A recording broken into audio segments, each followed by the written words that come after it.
And again, this is not just about Trump, it's about us and the real people of this country and our children and our children's children.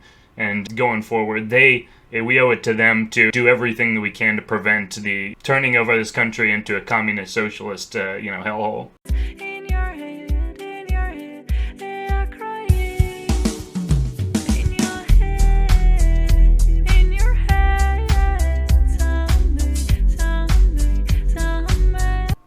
Hello everybody, I'm Mango Thunderslice, and today we're covering the impeachment, right? All the Democrats and Republicans are up on Capitol Hill, babbling away in the House of Representatives, right? The dysgenic, low IQ, just rambling, hideous Democrats alternating with the old, saggy white guys, the Republicans, and you just have the rambling talking points on the Democrat side that of course make no sense at all, and then basically the Republicans just appealing over and over again to logic, but unfortunately it falls upon deaf ears on many in this country. Anyway, basically they're going off to the side. This is, what's his name, Doug Collins. He's mediating the whole thing. We'll listen to just a few minutes of this nonsense. On both the Judiciary Committee and Rules Committee, and I have literally spent hours poring over testimony, looking at documents, sitting in hearings, and the conclusion I got from all of that? This impeachment is a total joke and a total sham. And let me tell you one of the reasons why I think that. All of those witnesses, the 17 witnesses that the Democrats brought forward, not one single one of them was able to establish that President Trump committed bribery, treason, high crimes, or misdemeanors, which is required in the U.S. Constitution. And again, 17 out of 24 Democrat members on Judiciary Committee voted on this floor to move forward articles of impeachment before the phone call. And 5 out of 9 Rule Committee Democrat members did the same thing. So if the main part of your impeachment is the call, why did you vote for impeachment prior to the call? That's a good point. I'm not actually sure who that is. She's a smart lady. That's that's a really sharp contrast from the dysgenic, hideous Democrat women that they've been rolling out and just peddling this nonsense. But anyway, yeah, it was pretty good. But yeah, basically they don't care about any of the details, but they're pretending like this is this big, solemn, somber thing, and that the case is unequivocal. The case is nothing. There's nothing there. The abuse of power isn't even an impeachable offense listed in the Constitution. That's equivalent with maladministration, which the founders explicitly took out of the impeachable offenses because it's not real. You can basically impeach somebody based on anything if you just disagree with how they're running the office, right? And what they're saying, which is correct, is that this will set the standard and the bar very low for American politics, and you will see a lot more impeachments in the future. They're going to use it as a weapon if they ever get power in this country again. So hopefully 2020 will be a great year, and this will serve as a catalyst for all the normal people of the country to come out, the ones who still have firing brain cells and logic in their mind, to come out and basically take the House back and give it to the red team. Not just to the old school Republicans, but to the new ones who are down for regulation of social media and enforcing Section 230 of the Communications Decency Act. And, decriminalizing, rescheduling cannabis, staying out of the wars, right? The populist right wing is, if that comes to the forefront the same way that these left-wing maniacs came to the forefront on the left in 2018, then we can have a massive victory. And again, this is not just about Trump, it's about us and the real people of this country and our children and our children's children. And, going forward, we owe it to them to, do everything that we can to prevent the turning over this country into a communist socialist, hellhole. And on that note, we'll get into this letter that was sent by Mr. Trump yesterday. Mr. President Trump, this is one of the greatest political documents I've ever seen. It was a letter to Nancy Pelosi, and it was copied to the Senate and House of Representatives. And this is just a beautiful piece of work. And again, why, I understand that a lot of you don't trust Trump, and that's fair. But again, this is genuine hatred. Why would they orchestrate an entire coup, several coup attempts against a president if he was just part of the scheme? Right? Again, even if you accept the premise that, Trump's he's part of controlled opposition, he has to kowtow to a lot of forces. Israel, the military-industrial complex, right? Things that, in a sane, rational world that wasn't in a preliminary state of civil war, right? He would be able to make, a lot more fine-tuned, rational things, but he is absolutely in the center of the arena now during one of the most intensely divided points in American history. And, the way that he handles himself, I love him. I love the man. I think he's a great president. I think that the people who hate him are all weak, feckless people who have severe emotional problems inside their own head. But in that note, let's get to it and read this letter from President Trump. The Honorable Nancy Pelosi, Dear Madam Speaker, I write to express my strongest and most powerful protest against the partisan impeachment crusade being pursued by the Democrats in the House of Representatives. This impeachment represents an unprecedented and unconstitutional abuse of power by Democrat lawmakers, unequaled in nearly 2.5 centuries of American legislative history. The articles of impeachment introduced by the House Judiciary Committee are not recognizable under any standard of constitutional theory, interpretation, or jurisprudence. They include no crimes, no misdemeanors, and no offenses whatsoever. You have cheapened the importance of the very ugly word, impeachment. By proceeding with your invalid impeachment, you are violating your oaths of office, you are breaking your allegiance to the Constitution, and you are declaring open war on American democracy. You dare to invoke the Founding Fathers in pursuit of this election nullification scheme, yet your spiteful actions display unfettered contempt for America's founding, and your egregious conduct threatens to destroy that which our founders pledged their very lives to build. Even worse than offending the Founding Fathers, you are offending Americans of faith by continually saying, I pray for the President, when you know this statement is not true, unless it is meant in a negative sense. It is a terrible thing you are doing, but you will have to live with it, not I. Your first claim, abuse of power, is a completely disingenuous, meritless, and baseless invention of your imagination.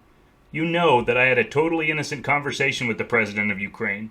I then had a second conversation that has been misquoted, mischaracterized, and fraudulently misrepresented. Fortunately, there was a transcript of the conversation taken, and you know from the transcript, which was immediately made available, that the paragraph in question was perfect. I said to President Zelensky, quote, I would like you to do us a favor, though, because our country has been through a lot and Ukraine knows a lot about it, unquote. I said do us a favor, not me, and our country, not a campaign. I then mentioned the Attorney General of the United States. Every time I talk with a foreign leader, I put America's interests first, just as I did with President Zelensky. You are turning a policy disagreement between two branches of government into an impeachable offense. It is no more legitimate than the executive branch charging members of Congress with crimes for the lawful exercise of legislative power. You know full well that Vice President Biden used his office and $1 billion of U.S. aid money to coerce Ukraine into firing the prosecutor who was digging into the company paying his son millions of dollars. You know this because Biden bragged about it on video. Biden openly stated, quote, I said, I'm telling you, you're not getting the $1 billion. I looked at them and said, I'm leaving in 6 hours. If the prosecutor is not fired, you're not getting the money. Well, son of a bitch, he got fired. End quote. Even Joe Biden admitted just days ago in an interview with NPR that it, quote, looked bad. Now you are trying to impeach me by falsely accusing me of doing what Joe Biden has admitted he actually did. President Zelensky has repeatedly declared that I did nothing wrong and that there was no pressure. He further emphasized that it was a good phone call, that I don't feel pressure, and explicitly stressed that nobody pushed me. The Ukrainian foreign minister stated very clearly, quote, I have never seen a direct link between investigations and security assistance, end quote. He also said there was no pressure. Senator Ron Johnson of Wisconsin, a supporter of Ukraine who met privately with President Zelensky, has said, quote, at no time during this meeting was there any mention by Zelensky or any Ukrainian that they were feeling pressure to do anything in return for the military aid. Many meetings have been held between representatives of Ukraine and our country. Never once did Ukraine complain about pressure being applied. Not once. Ambassador Sondland testified that I told him, quote, no quid pro quo. I want nothing. I want nothing. I want President Zelensky to do the right thing, do what he ran on, end quote. The second claim, so-called obstruction of Congress, is preposterous and dangerous. House Democrats are trying to impeach the duly elected President of the United States for asserting constitutionally based privileges that have been asserted on a bipartisan basis by administrations of both political parties throughout our nation's history. Under that standard, every American president would have been impeached many times over. As liberal law professor Jonathan Turley warned when addressing congressional Democrats, quote, I can't emphasize this enough. If you impeach a president, if you make it a high crime and misdemeanor out of going to the courts, it is an abuse of power. It's your abuse of power. You're doing precisely what you're criticizing the president for doing. Everyone, you included, knows what is really happening. Your chosen candidate lost the election in 2016 in an electoral college landslide, 306 to 227, and you and your party have never recovered from this defeat. You have developed a full-fledged case of what many in the media call Trump derangement syndrome, and sadly, you will never get over it. You are unwilling and unable to accept the verdict issued at the ballot box during the great election of 2016. So you have spent 3 straight years attempting to overturn the will of the American people and nullify their votes. You view democracy as your enemy. Speaker Pelosi, you admitted just last week at a public forum that your party's impeachment effort has been going on for, quote, 2.5 years, long before you ever heard about a phone call with Ukraine. 19 minutes after I took the oath of office, the Washington Post published a story headlined, The Campaign to Impeach President Trump Has Begun. Less than 3 months after my inauguration, Representative Maxine Waters stated, I'm going to fight every day until he's impeached.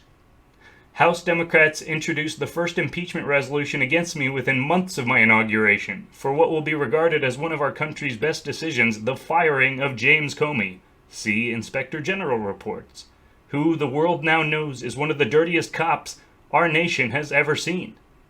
A ranting and raving Congresswoman, Rashida Tlaib, declared just hours after she was sworn into office, quote, we're gonna go in there and we're gonna impeach the motherfucker, end quote. Representative Al Green said in May, quote, I'm concerned that if we don't impeach this president, he will get reelected, end quote. Again, you and your allies said and did all of these things long before you ever heard of President Zelensky or anything related to Ukraine. As you know very well, this impeachment drive has nothing to do with Ukraine or the totally appropriate conversation I had with its new president. It only has to do with your attempt to undo the election of 2016 and steal the election of 2020. Congressman Adam Schiff cheated and lied all the way up to the present day, even going so far as to fraudulently make up out of thin air my conversation with President Zelensky of Ukraine and read this fantasy language to Congress as though it were said by me. It's his shameless lies and deceptions dating all the way back to the Russia hoax is one of the main reasons we are here today. You and your party are desperate to distract from America's extraordinary economy, incredible jobs boom, record stock market, soaring confidence, and flourishing citizens. Your party simply cannot compete with our record. 7 million new jobs, the lowest ever unemployment for African Americans, Hispanic Americans, and Asian Americans, a rebuilt military, a completely reformed VA with choice and accountability for our great veterans, more than 170 new federal judges and 2 Supreme Court justices, historic tax and regulation cuts, the elimination of the individual mandate, the first decline in prescription drug prices in half a century, the first new branch of the United States military since 1947, the Space Force, strong protection of the Second Amendment, criminal justice reform, a defeated ISIS caliphate and the killing of the world's #1 terrorist leader al-Baghdadi, the replacement of the disastrous NAFTA trade deal with the wonderful USMCA, Mexico and Canada, a breakthrough Phase 1 trade deal with China, massive new trade deals with Japan and South Korea, withdrawal from the terrible Iran nuclear deal, cancellation of the unfair and costly Paris Climate Accord, becoming the world's top energy producer, recognition of Israel's capital, opening the American embassy in Jerusalem and recognizing Israeli sovereignty over the Golan Heights, a colossal reduction in illegal border crossings, the ending of catch and release, and the building of the southern border wall. That is just the beginning. There is so much more. You cannot defend your extreme policies, open borders, mass migration, high crime, crippling taxes, socialized health care, destruction of American energy, late-term taxpayer-funded abortion, elimination of the Second Amendment, radical far-left theories of law and justice, and constant partisan obstruction of both common sense and common good. There is nothing I would rather do than stop referring to your party as the do-nothing Democrats. Unfortunately, I don't know that you will ever give me a chance to do so. After 3 years of unfair and unwarranted investigations, $45 million spent, 18 angry Democrat prosecutors, the entire force of the FBI, headed by leadership now proven to be totally incompetent and corrupt, you have found nothing. Few people in high position could have endured or passed this test. You do not know, nor do you care, the great damage and hurt you have inflicted upon wonderful and loving members of my family. You conducted a fake investigation upon the democratically elected President of the United States, and you are doing it yet again. There are not many people who could have taken the punishment inflicted during this period of time, and yet done so much for the success of America and its citizens. But instead of putting our country first, you have decided to disgrace our country still further. You completely failed with the Mueller report because there was nothing to find, so you decided to take the next hoax that came along, the phone call with Ukraine, even though it was a perfect call. And by the way, when I speak to foreign countries, there are many people, with permission, listening on the call on both sides of the conversation. You are the ones interfering in America's elections. You are the ones subverting America's democracy. You are the ones obstructing justice. You are the ones bringing pain and suffering to our republic for your own selfish, personal, political, and partisan gain. Before the impeachment hoax, it was the Russian witch hunt. Against all evidence and regardless of the truth, you and your deputies claimed that my campaign colluded with the Russians, a grave, malicious, and slanderous lie, a falsehood like no other. You forced our nation through turmoil and torment over a wholly fabricated story, illegally purchased from a foreign spy by Hillary Clinton and the DNC in order to assault our democracy. Yet when the monstrous lie was debunked, and this Democrat conspiracy dissolved into dust, you did not apologize. You did not recant. You did not ask to be forgiven. You showed no remorse, no capacity for self-reflection. Instead, you pursued your next libelous and vicious crusade. You engineered an attempt to frame and defame an innocent person. All of this was motivated by personal political calculation. Your speakership and your party are held hostage by your most deranged and radical representatives of the far left. Each one of your members lives in a fear of a socialist primary challenger. This is what is driving impeachment. Look at Congressman Nadler's challenger. Look at yourself and others. Do not take our country down with your party. If you truly cared about freedom and liberty for our nation, you would be devoting your vast investigative resources to exposing the full truth concerning the FBI's horrifying abuses of power before, during, and after the 2016 election, including the use of spies against my campaign, the submission of false evidence to a FISA court, and the concealment of exculpatory evidence in order to frame the innocent. The FBI has great and honorable people, but the leadership was inept and corrupt. I would think that you would personally be appalled by these revelations, because in your press conference the day you announced impeachment, you tied the impeachment effort directly to the completely discredited Russia hoax, declaring twice that, quote, all roads lead to Putin, when you know that is an abject lie. I have been far tougher on Russia than President Obama ever even thought to be. Any member of Congress who votes in support of impeachment, against every shred of truth, fact, evidence, and legal principle, is showing how deeply they revile the voters, and how truly they detest America's constitutional order. Our founders feared the tribalization of partisan politics, and you are bringing their worst fears to life. Worse still, I have been deprived of basic constitutional due process from the beginning of this impeachment scam, right up until the present. I have been denied the most fundamental rights afforded by the Constitution, including the right to present evidence, to have my own counsel present, to confront accusers, and to call and cross-examine witnesses like the so-called whistleblower who started this entire hoax with a false report of the phone call that bears no relationship to the actual phone call that was made. Once I presented the transcribed call, which surprised and shocked the fraudsters, they never thought that such evidence would be presented. The so-called whistleblower and the second whistleblower disappeared because they got caught. Their report was a fraud, and they were no longer going to be made available to us. In other words, once the phone call was made public, your whole plot blew up, but that didn't stop you from continuing. More due process was afforded to those accused in the Salem witch trials. You and others on your committees have long said impeachment must be bipartisan. It is not. You said it was very divisive. It certainly is. Far more than you ever thought possible, and it will only get worse. This is nothing more than an illegal, partisan, attempted coup that will, based on recent sentiment, badly fail at the voting booth. You are not just after me as president, you are after the entire Republican Party. But because of this colossal injustice, our party is more united than it has ever been before. History will judge you harshly as you proceed with this impeachment charade. Your legacy will be that of turning the House of Representatives from a revered legislative body into a star chamber of partisan persecution. Perhaps most insulting of all is your false display of solemnity. You apparently have so little respect for the American people that you expect them to believe that you are approaching this impeachment somberly, reservedly, and reluctantly. No intelligent person believes what you are saying. Since the moment I won the election, the Democrat Party has been possessed by impeachment fever. There is no reticence. This is not a somber affair. You are making a mockery of impeachment, and you are scarcely concealing your hatred of me, of the Republican Party, and of tens of millions of patriotic Americans.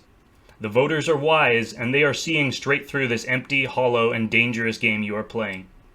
I have no doubt the American people will hold you and the Democrats fully responsible in the upcoming 2020 election.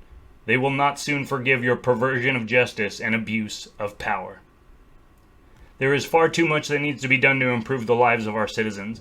It is time for you and the highly partisan Democrats in Congress to immediately cease this impeachment fantasy and get back to work for the American people. While I have no expectation that you will do so, I write this letter to you for the purpose of history and to put my thoughts on a permanent and indelible record. 100 years from now, when people look back at this affair, I want them to understand it and learn from it so that it can never happen to another president again. Sincerely yours, Donald J. Trump, President of the United States of America. And that's the end of the letter. That is absolutely a gorgeous document and letter, and I think it will stand, and it will be, this will far more be looked upon positively 100 years from now than all of this ridiculousness happening in the House right now. Right, you have truth and logic standing up against pure chaos, pure lies, pure deception, and just absolute, the void of chaos coming from these people who believe in nothing except their own little tribal, pseudo-identities and destroying our country for the sake of their own virtue signaling. But it's not going to happen today, it's not going to happen tomorrow, and it's sure as hell not going to happen in 2020. So that's my video today. Hope you guys are having a good one, and I'll see you next time. Cheers.